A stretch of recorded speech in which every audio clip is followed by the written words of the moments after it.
देखिए, लोकतंत्र का जो सबसे बड़ा महापर्व जो है उसकी शुरुआत हो गई है और हम लोग बहुत ही कॉन्फिडेंट हैं और पूरी तैयारी हम लोगों की हो चुकी है। और हम पहले भी कहे थे कि बिहार जो है इस बार चौंकाने वाला रिजल्ट देगा। हालांकि बहुत सारे टीवी चैनलों ने अपना सर्वे किया है, उनका काम है, उनका प्रोफेशन है, लेकिन चौंकाने वाला शब्द इसलिए हम कह रहे हैं कि जो अंडर करंट जो है लोगों में, खासतौर पर बिहार के लोगों पर, दो चीजें देख रही है। 17 साल बनाम 17 महीने और दूसरा केंद्र सरकार के 10 साल में बिहार के लिए क्या किया।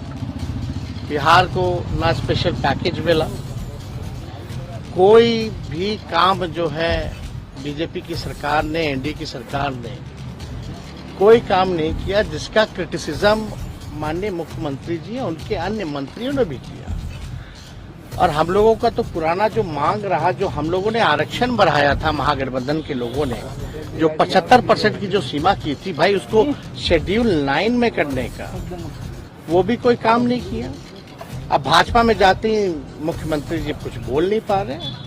हालांकि अभिभावक हैं, हम उनकी मजबूरियों को समझ रहे हैं कि कॉम्प्रोमाइज करना पड़ता है, लेकिन जो काम हम लोगों ने किया, जिसकी मांग हम लोगों ने की, जिसका समर्थन सब लोगों ने दिया, कम से कम वो तो आरक्षण को शेड्यूल 9 में करना चाहिए था। उस पर भी कोई चर्चा नहीं करते ये लोग। ना 15 लाख रुपए आए, क्या हुआ नहीं हुआ, इसके बारे में भी कोई चर्चा नहीं। पूरे भारत सरकार में जितनी पक्की नौकरियां, सरकारी नौकरियां मिली होंगी, हम चैलेंज करते हैं केंद्र सरकार को कि हमारे 17 महीने में उससे ज्यादा अगर भारत सरकार ने नौकरी दी है तो बताओ। तो असली मुद्दा ना महंगाई कम हुई, ना किसानों की समस्या को इन्होंने दूर किया, और खास तौर पे बिहार को आगे बढ़ाने के लिए, क्योंकि ये सबका मानना है पिछड़े राज्य बिहार के अलावा भी और भी पिछड़े राज्य हैं। अगर बिहार जैसे राज्य अगर आगे ये बढ़ाने में सहयोग नहीं करेंगे तो भारत कैसे आगे बढ़ेगा। दूसरी बात, 40 में से 39 सीटें इनको मिला पिछले बार। ये 39 सांसदों ने अपने अपने लोकसभा क्षेत्रों में कौन सा ऐसा काम कर दिया, कौन सा ऐसा कारखाना केंद्र सरकार ने यहाँ लगवाया। हम लोग 17 महीने थे तो 50,000 करोड़ का एमओयू निवेश जो है इन्वेस्टमेंट, उसका हम लोगों ने करवाया था, जो यहाँ इन्वेस्टर मीट हुआ था। लालू जी जब केंद्र मंत्री थे, कई कारखाने रेलवे के यहाँ दिए, 90,000 करोड़ का मुनाफा दिया, कूलियों को परमानेंट किया, कुल्हड़ किया, हर बजट में किराया भाड़ा जो होता था उसको कम किया, गरीबों के लिए गरीब रथ निकाला, बिहार के लिए कई स्पेशल स्टेशन, हॉल्ट से लेकर के कई ट्रेनें दी। तो ये काम तो बताना पड़ेगा ना कि भाई काम पे ना वोट मिलेगा। 400 की बात कर रहे हैं, वो चाहे तो 500 पार भी बात करें, 1000 भी करें, भाई उनका मुंह है, वो उनकी बात है।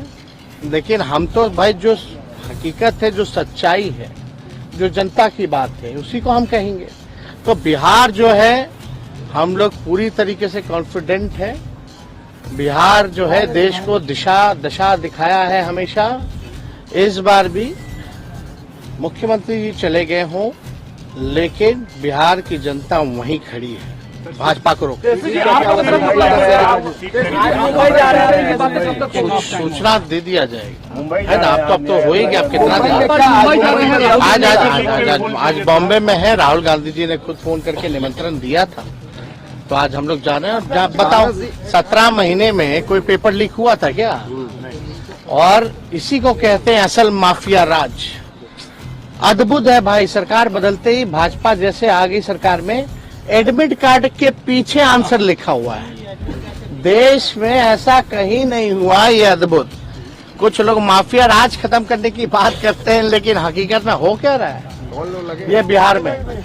70 दिनों के अंदर 2 लाख से ज्यादा लोगों को नियुक्ति पत्र हम लोगों ने बांटा। एक पेपर लीक हुआ तो बता दो, लेकिन इनके राज आते ही आते फिर से वही पेपर लीक। भाजपा का जहां राज रहा वहां पेपर लीक, यूपी में पेपर लीक, मध्य प्रदेश से लेकर के हर जगह, अब बिहार में तो गजबे हो गया। एडमिट कार्ड लेके लोग जाते हैं, उसके पीछे ही उत्तर है। तो हम तो चाहेंगे कि इस बात को आप लोग भी समक्ष जो है रखने का काम कीजिए।